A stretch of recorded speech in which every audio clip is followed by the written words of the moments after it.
Shops Garage is proud to be sponsored by Car Vertical, the largest online database of vehicle information. Don't buy a car without doing a Car Vertical. Link in the description down below. So Adrian's here somewhere. He's bought me another car just in. So we've just picked up this Citron DS4.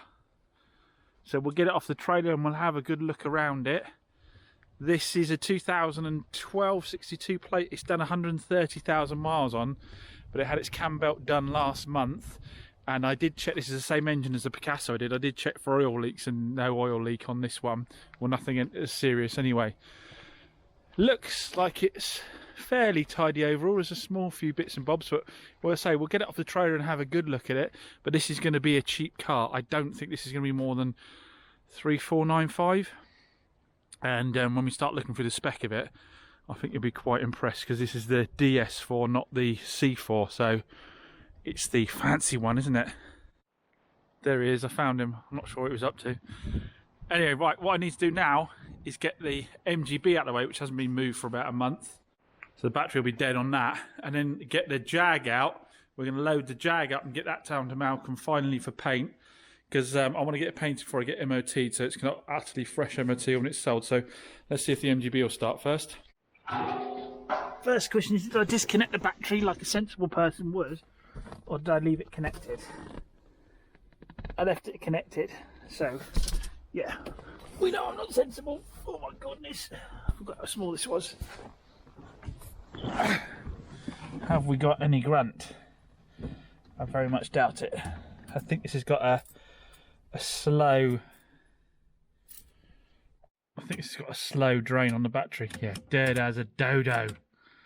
Bumholes. Right, let's get the jump pack on him. Only got 50% on the Topdon jump surge, but that may be enough to do it. This has been a quite impressive bit of kit to date so far, hasn't it? So we'll see if it's got enough to do it. Right, I put it on the boost setting. Oh, trouble is a bit jump pack is only at 50%. I think it needs to charge the battery a little bit first. Oh no. Oh, fair play. Let's give it a little chance to boost it again.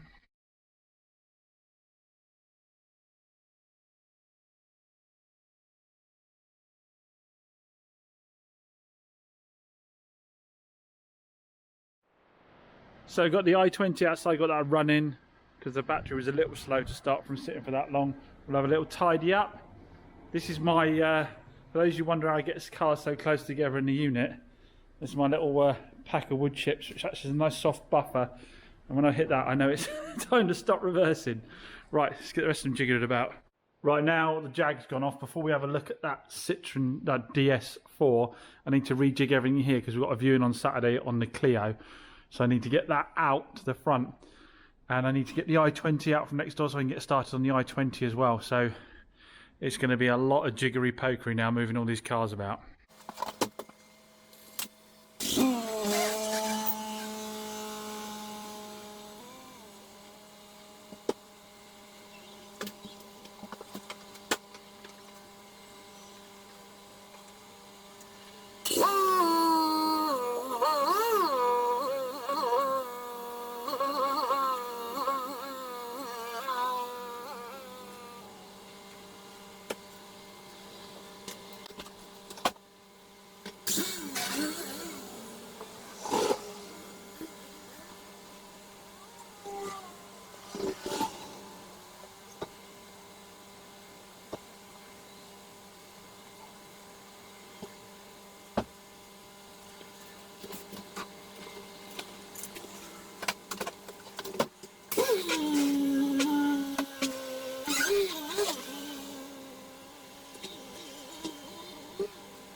So Saturday morning, unfortunately the people on the Renault cancelled the appointment, but at least they had the decency to let me know, so I've got no problem with that at all.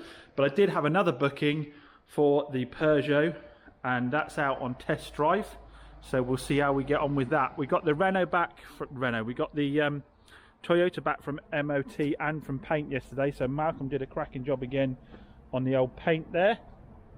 Did that corner. I think he buffed some other areas up as well, looking really nice. It went through its MOT and just needed a bulb, so that's a good result. Our mate Lee down at Barham Engines is looking to have this for his mother-in-law, so I think he's keen to get it straight away, so I'm going to try and crack on and get that valeted today. I've moved the Renault into this unit because I ordered the oxygen sensor, so because margin's tight on this one, I'll do that myself, probably video that for you guys and show you.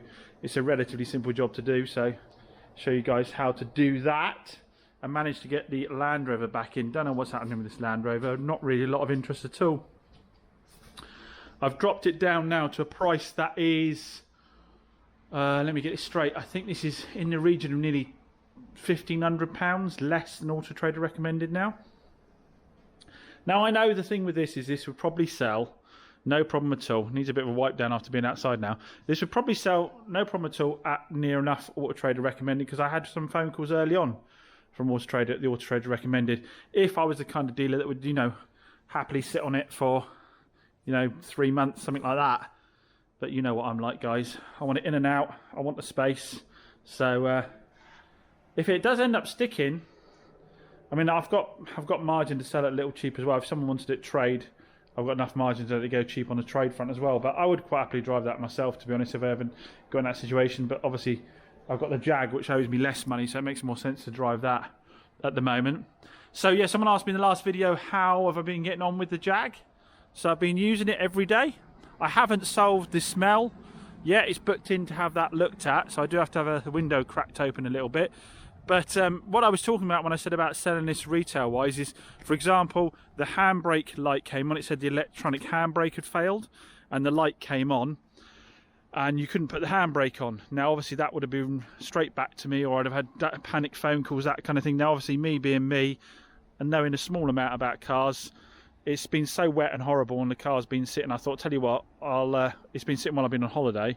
I thought I'll take it out. I gave it a good few hard braking sessions, brought it back here, handbrake functioning again fine. But like I say, retail wise, that would have been a bit of a nightmare, and you can't tell someone that's what you've done. They think you're just blagging them a little bit and not really solving what the true problem is. So yeah, it's just too much of a headache to sell that car 21. So yeah, we'll see how we get on with the Peugeot, and I'll get back to you, and we'll need another rejig of the room as well then. So little Peugeot sold. Lovely couple came up from Taunton and bought that. I said to them from the outset I was like £500 below what Auto Trader said the car was worth. I was putting a decent warranty together with it. It's got an advisory free MOT. I did tyres, I did a service on it. The price is the price. And they didn't argue the toss. They said it was a really reasonable price, which at the end of the day, let's face it, the reason they came up here from Taunton is because it was lower than Auto Trader recommended in the first place. So that's what attracted them to it. They bought it, they put a deposit down. They don't want to pick it up this now, they want to pick it up next weekend. Because it's 100% ready, all I need to do is tuck it in the corner, give it a wipe down, it'll be ready to go. That car, we've ended up making, I think, £400, £380, something like that. Not a lot of money on a 7,995 car. I've made more money than that on flipping £1,500 cars, but that's the way the cookie crumbles sometimes. I think I slightly overpaid for it when I bought it. The market on them was softer than I thought it was, and I ended up spending too much getting work done on it. I could have left the rear parking sensors. Turns out it didn't have rear parking sensors from the factory. They were aftermarket, so I got the wiring loom for it that I didn't need, and paid for aftermarket set to be put in the end. and that meant taking the bumper off, so I ran into a couple £100 of labour there and parts I really didn't need to. But this channel's all about showing you how it works out, guys, and you learn your lessons as you go along, don't you? And as it's not listed with having parking sensors, it probably would have sold without them in it, and I could have saved myself a few quid, just blank the holes off. But there you go. So that's one of the more expensive cars gone. Hopefully we can get rid of I've just dropped the Clio again. The Clio is now 8495, which is massively under Auto Trader recommended. And the thing with it is, we got that car from a subscriber. We know it's absolutely mint, that thing. It's fantastic condition, fantastic service history. Even had a cam belt done on it really early on. It's absolutely perfect. I just need to change the oxygen sensor. So of all the Clios out there, it's probably one of the best ones there, but it's going to be the absolute cheapest. And I don't know for what reason. I just think these cars need to be in a much bigger forecourt, in amongst other cars of the same kind of value, the place for somebody to walk onto and they wander around and they have a look at what they like. I think for me it's just not the right kind of stock. I seem to do better with the quirky stuff, the sportier stuff, or just the run-of-the-mill small sub 5k cars. Also dropped this down now as well. I was a bit cheeky with the starting price on that. I knew automatics were in demand, so I thought I'd be a bit cheeky. So yeah, I've dropped the price down on that now as well. That isn't listed yet. I'm sure that will sell straight away as soon as it is. That isn't listed yet. I need to do that. And there's a lot of you say in the current market the VW Up is a perfect car for the current market, so I do need to get cracking on that. Oh, you noticed the i20's gone. I took the opportunity to drop that off at Moore's when I picked up the Yaris. I thought rather than do the machine polish and all that first, the garage might get dirty, so I figured I'd drop that off for MOT. So we'll find out on Monday morning or Monday afternoon how we got on with MOT on the i20. So I pulled out all the stops after selling the 208 and got the Yaris ready for Lee, or for his mother-in-law. Come up really nicely. I knew it was in good condition. Now Malcolm's done a bit of paint on that rear quarter. I've gone over it, given it a polish, hoovered it out. Obviously done all the plastics, cleaned up all the wheels. It is in fantastic nick, this one. And obviously still has the Toyota full service history. So I'm going to pull it out. I'm going to take some photos of it because I like to show the cars I've had on our website. I like to see this. Well, obviously I like to show that stock's coming in and going out fast. That encourages people to come here and grab the motors.